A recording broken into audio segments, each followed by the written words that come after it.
Hello, this is Janet Michael. In addition to hosting The Valley Today each weekday at noon on the River 95.3, I also produce podcasts. And I'm excited to kick off Season 2 of our podcast series in partnership with Rappahannock Electric Cooperative. It's called We Are REC. Every week we'll release a new episode talking to different people from REC about a host of different topics. We'll get tips for saving money on your electric bill. We'll talk about renewable energy and the impact it can have in our communities. We'll get some behind-the-scenes info about what happens when the power goes out in a storm. Don't miss out on information about community grants, scholarships, REC-hosted events, and more. Get every single episode on our website at theriver953.com under the podcast tab, or you can subscribe for free in Apple Podcasts, Google Podcasts, or on Spotify. Just do a quick search for We Are REC.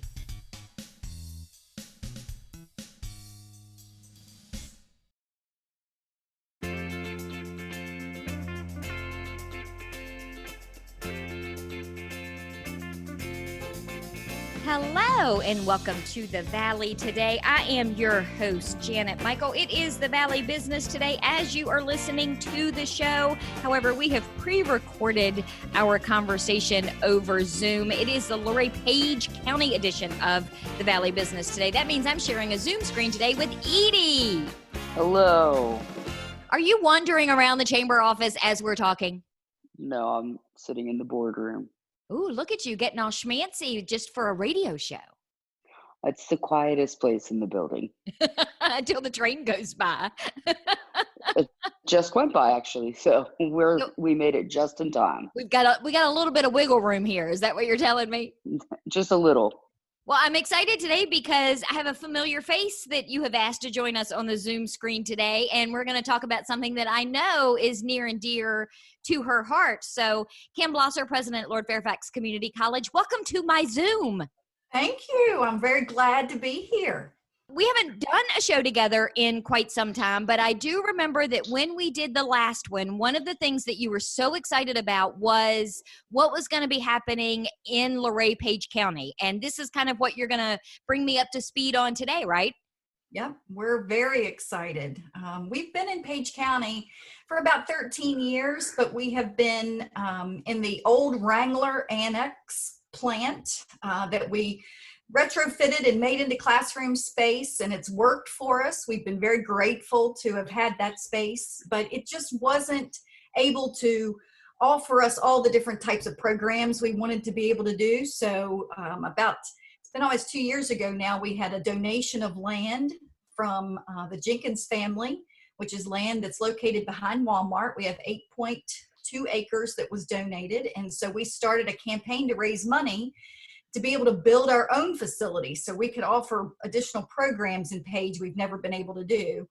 And the community outpouring, their generosity was amazing. We have now, as of just last week, we have raised about $3.1 million to build a building in Page, and it is going up as we speak. If you drive back behind Walmart, or if you're there at McDonald's or Burger King, you can see the building being built, and we will be in that building by the end of this year, and we will start classes in the new building in January of 2021. So we have had some challenges like everyone else has this year, but this has been something that has stayed on pace, and we are so excited to be able to move into that new facility. And it's interesting because what I've been hearing from a lot of businesses that were in the middle, that have gotten stuck, of course, like everybody has in the middle of this COVID-19 pandemic, is any renovation or construction projects that they either already had going on or thought they'd never be able to get to. That's kind of been the silver lining to this pandemic, is that people have been able to do some construction, or it hasn't slowed them down. And in some cases, it's even sped it up a little bit. Yeah, it's been pretty amazing. I mean, we've been able to do things inside buildings that you would have never been able to do while there were tons of students around. So there's lots of painting and lots of other little things we've been able to do at our campuses. But this building, we've been fortunate. They've stayed on track. There's a couple of little things. The brick, as an example, is one that they had to make a change because it was going to be back ordered, or whatever the term is for construction products. It was going to be late coming, so they had to make a little change. But for the most part, things have been progressing along and they're making great progress. And so no delays anticipated. We'll be in by the end of the year. So walk me through what you guys have currently so that we can understand what you're going to be able to do in this new building. What happens at the Luray Page Center now? What we generally had was we have just general purpose classroom space. So when you think about all of our programs, like you'll have at certain times you'll have workforce solutions on, and they do trades programs. We haven't had trades labs in Page that we've ever been able to offer those types of programs. We don't have a science lab in our current facility. So we offered, your Englishes, your general classes that you needed for transfer programs, but we were limited in what we could do. We've had a great partnership with Page County Public Schools, and we've been able to offer some classes in the evening using their high schools or their tech center, but it makes it a little harder for those parents who maybe had, again, pre-COVID, had kids in school during the day and they needed to take classes during the day. We never were able really to offer too many of those types that we were using the high schools for because we couldn't get in, obviously, till their students got out. So in our new building, we're going to have the same general purpose classrooms. We'll have a computer lab, but we're going to have a trades lab. We're going to be able to bring and offer the heavy equipment operator program that has been so successful at Vent Hill and now at Middletown. We'll have some other trades programs. We're looking at things like heating and ventilation, HVAC. We haven't been able to offer that before in Page. We're going to have a health professions lab, thanks to a very generous donation of a grant that we received from the Claude Moore Foundation. We're going to have our own nice health professions lab, so we'll be able to do our medical assisting program, our phlebotomy program. We'll look into what other types of nursing type programs we might be able to offer, and we're really excited. We're going to start for the very first time at any of our locations, the physical therapy assisting program. And so we will start that next fall, and that will be a partnership with Lord Fairfax Germanna Community College and with Valley Health in Page County. So we're going to also use their lab, their PT space. If you've ever had to go get PT at the hospital, they're going to allow us to use that space outside of their normal hours so that we can have clinical and lab hours for our students there. So we've got a lot of new stuff that's coming to Page, and it's going to be very exciting for students in our area and even the surrounding areas to be able to come for some of the new programs. Well, and that's what I was thinking as you were talking about all of that, because Page County is in this unique geographical area that when you put that new building and offer all of these new programs there, you're really going to be able to reach into Harrisonburg and into some of these larger communities that maybe wouldn't have thought to drive to Middletown or even drive to Fauquier County for the Fauquier campus. You're now going to be able to attract some of them into Page County. Yeah, that's our goal, especially what we were trying to do is put some signature programs so we aren't competing against each other. And we try not to compete against our partners at Blue Ridge or wherever. But for physical therapy assisting, as an example, that's not offered anywhere within an hour or two drive of Lord Fairfax. And so putting it there will allow us to draw students from our surrounding area that won't be competing against any of our other partners.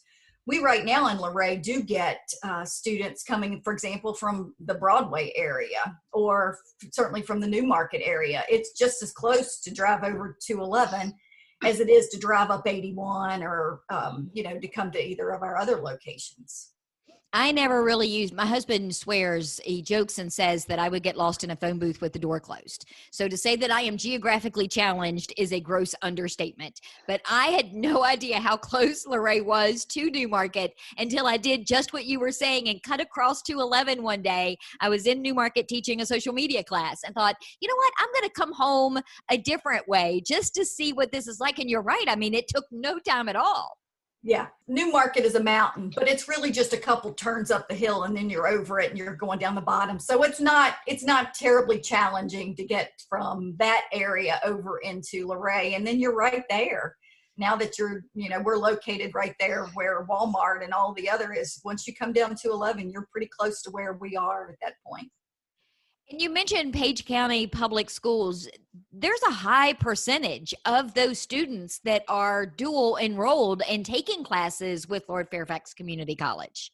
Yeah, Paige has done a really good job of being able to hire faculty at the high school level who can also teach community college, and they could be teaching JMU classes. I mean, they have to have the same credentials to do that, and they've done a really good job in promoting that. So students in Page County frequently, they'll have, anywhere from 5 to 10 students that'll finish their associate's degree before they ever finish their high school diploma.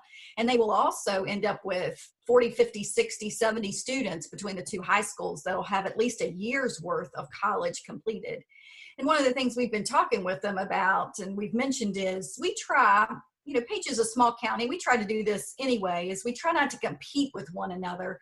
So as we've looked at trades programs and things, so that may be an opportunity for students, dual enrolled students that are also interested in that particular trade, to be able to come to us and be able to take that as part of their dual enrollment experience while they're still in high school. Let's take a quick break. When we come back, can we talk a little bit more about all of the cool things that are happening in Page County with the new building?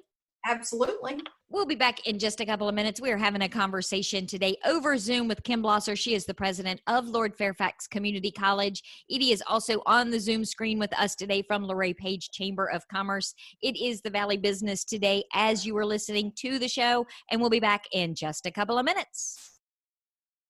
Do you know anyone who is struggling with financial hardships because of coronavirus? Our new webinar called Coping with the Money Crunch can help. We'll talk about immediate options to consider, revising or creating a spending plan, and lots of community resources. Then we'll cover how to narrow your priorities, contact creditors, and avoid scams and risky loans. The webinar is free, and you can either join by phone or through Zoom on a smartphone, tablet, or computer. You can find out more by visiting the Northern Shenandoah Valley Financial Education Program on Facebook or calling Karen Poff at 540-635-4549.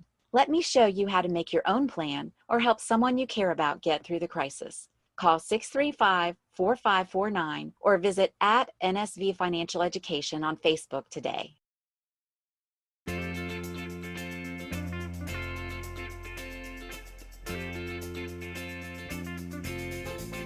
Welcome back to the Valley Today. I am your host, Janet Michael. It is the Valley Business Today. As you're listening to the show, we, however, have pre-recorded on a Zoom screen with Edie from Luray Page Chamber of Commerce, and her guest is Kim Blosser. Kim is the president at Lord Fairfax Community College. And Kim, in the first segment, we were talking about this grand new building that you're getting in Page County and all of the new programs that it's going to allow you to offer to not just Page County residents, but even some in the surrounding areas.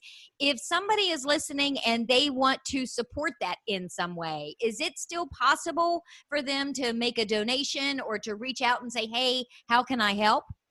Oh, absolutely. As I said before, we have been so thrilled with the support that we've had in the community from everyone from the county and the town of Luray to individuals that wanted to support it. And no amount really is too small. I mean, it's an effort that is truly what a community college is meant to be. It is a college for that community. And in this case, they helped even build the building that's going to be there. So yes, anyone that would like to still support it or really just wants to get more information about what we're trying to do, what the building's going to offer, they can go to our website. It's lfcc.edu for Lord Fairfax Community College.edu/foundation. And our educational foundation is who is building this building, and then the college is going to lease it from the foundation. So it's going to be one that we own. And so they can find more information there, or you can reach out to us and we'll be glad to get you more information about that.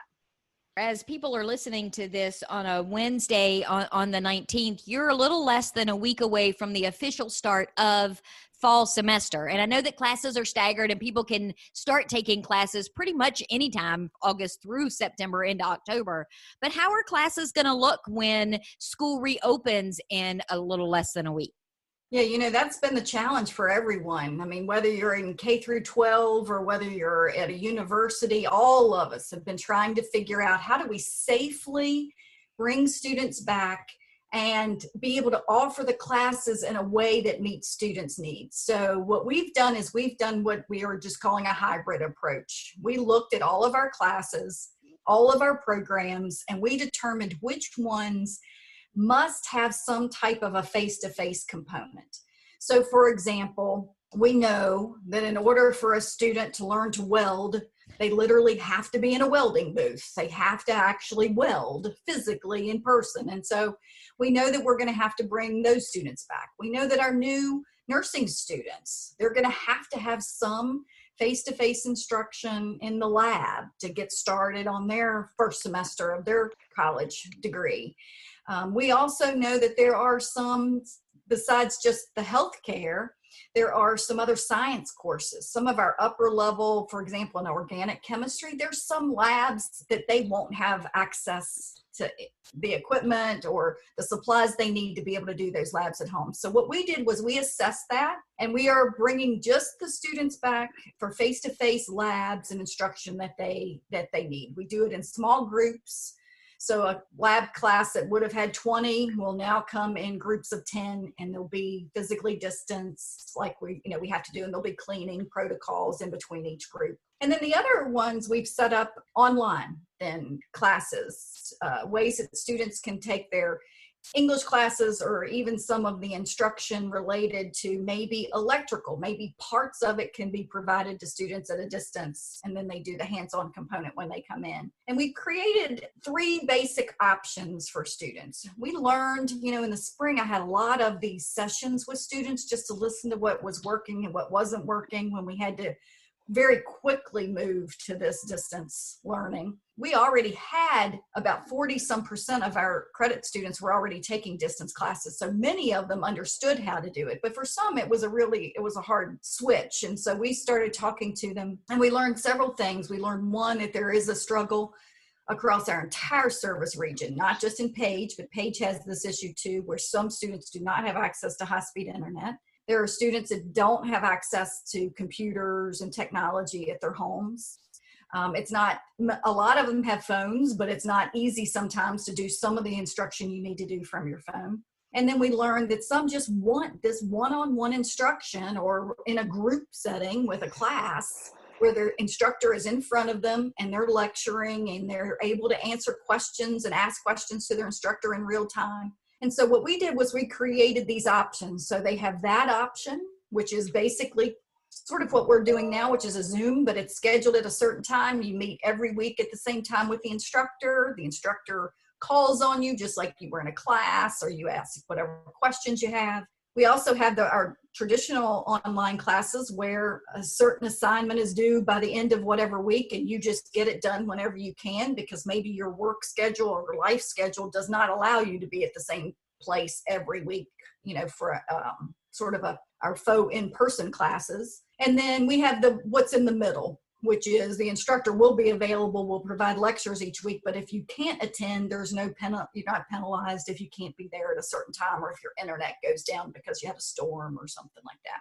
So we're trying to do pretty much a hybrid approach. We re-looked at everything, looked at how we're offering classes, looked at how we can help students get access to technology. We've opened our buildings. So in Luray, or if students are in Middletown or they're in Warrenton, they can still come to campus. We do have computer labs that'll be open, so if they don't have a computer, they can use it. We have hotspots in our parking lots, so you can actually literally just drive into the parking lot and sit in the parking lot if you want to and download your stuff or do your homework. So we've tried to create an array of options to try to meet students' needs for pretty much whatever we heard from them that they were struggling with. So it's going to be a different semester, but we're working hard to try not to let this be what keeps a student from being able to either start that program or finish that program. Because for many of them, they're going to need that for this new economy. I mean, the things that are going to have changed as a result of COVID. And so that's what we're working on right now. So our fall semester, we're excited to see it get started, but we've got a lot of different options for students. In one way, you guys were in a uniquely beneficial position because you already did have a lot of your classes online. So you were kind of already, okay, this is something we can easily just convert everything else. But on the other end of that spectrum, not only are your classes now having to be hybrid classes, but your students are hybrid, because they're not just kids in high school. They're not just kids in their 20s. You have people that are coming back to college in their 50s and 60s and their 40s, that you've really got to figure out how to make all of that come together. Yeah, and even for those students who, we were very fortunate. Like I said, we had it was about 46% of our students were already taking classes online. But what happened with some of those was, even though they were fine with the online environment, their kids were back at home suddenly. Or they didn't have childcare now, which they used to have before COVID. So they had other issues that they had to deal with trying to figure out how they were going to manage to still do their class now that their life had changed quite a bit. So you're right.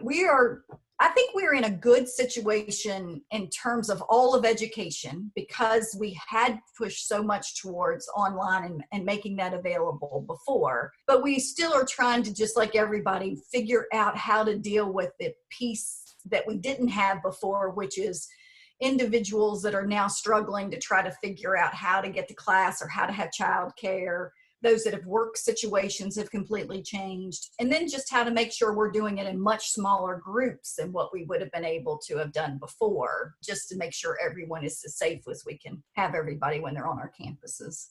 If somebody is listening and they want to find out more, get more in the weeds about what the reopening looks like, about registering for classes, financial aid, all of that, is lfcc.edu probably the smartest starting point? Yeah, and there's a link right there for fall 2020. We have everything on there. We are offering all of our services. One of the things that COVID forced us all to do was just to really relook at how we are providing our services. We've always done a good job with having online, but we didn't have it probably in as good a place as maybe we would have liked. And so now that we were closed at the time, offices were closed when we had the shutdown, we have moved to where you can get your advising, you can do your financial aid. Right now we have financial aid open hours that are just virtual open hours. You can go sign in, you're put in a waiting room, and then a financial aid person comes to help you. Things that probably are going to be helpful to people that we'll just keep even after we get out of the pandemic, because so many of those individuals, it was hard for them to get to campus. Even when we stayed open till 7 or 8 at night, it was still hard with families and other situations that now they can just log on, they can call. We just have a lot more options for students. And I think that's going to end up being a win-win in the end.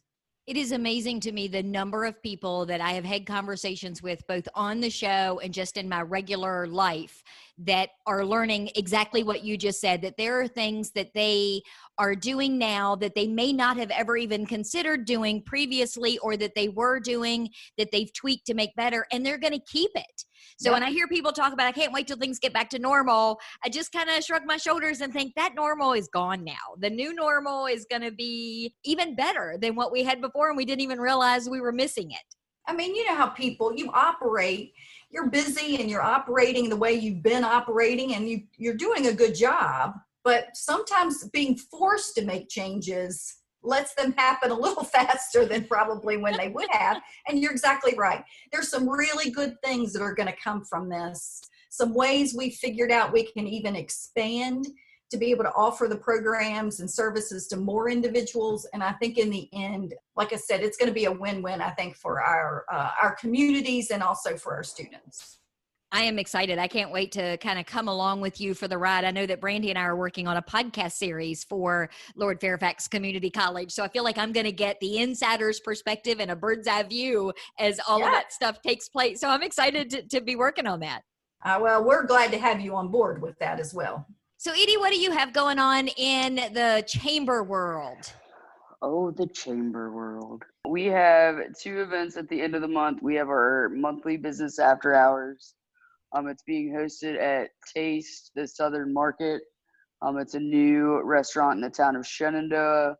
And then on the 27th, we have our Young Professional Social at Castle Vineyards. Yeah, those young professionals. I'm too old to be one of them. I'm not. You could So probably it's fun. you could slide in there and they'd never know the difference. I You used can to be my joke +1. when Emily was at the Top of Virginia Regional Chamber, she always wanted to talk about the young professionals, and I would give her so much grief that she would want to come and plug a program that I was too old to be a part of. And bless her heart, one day, and I know she really thought she was saying something nice, but she said, well, Janet, with your age comes wisdom. You could come and speak to the group. And I'm like, girl, that is not a compliment. I know you think it was, but it was not. You can be my +1. We'll disguise you as a 30-year-old. Hey, well, you put a mask on, it covers half of the wrinkles, so I should be able to sneak in there a little bit better. No one will ever know. So where can people, Edie, get more information about all the chamber events? You can visit our Facebook, the Luray Page County Chamber of Commerce, or you can go to our website, visit luraypage.com. We have a community calendar where we have all of our events on a monthly basis, as well as events from members and people in the community. Cool beans. Well, thank you both for taking some time to chat with me today. I really do appreciate it. Thank you so much. Absolutely. We are going to wrap up today's conversation for the Valley Business today. We have been chatting with Kim Blosser. She is the president at Lord Fairfax Community College. Edie also joined us on the Zoom screen from Luray Page Chamber of Commerce. I will be back tomorrow. I'll have a brand new episode of the Valley Today ready to go for you. Meet me back here a few minutes after noon.